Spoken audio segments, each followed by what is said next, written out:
Pickling in Python easy for kids. Save data, open letter, get it back.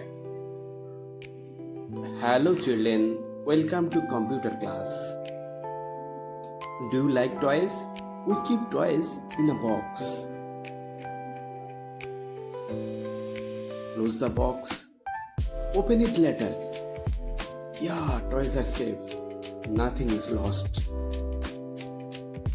Python also has things, numbers, words, list.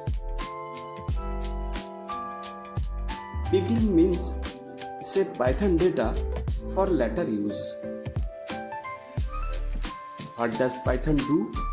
Save data, close file, open letter file. Python has major two functions, pickling.dump, pickling.load. Just watch this, no need to write. Python save fruits in a box, and that fruits are back.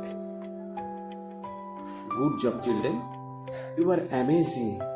Bye bye. Like and subscribe the channel.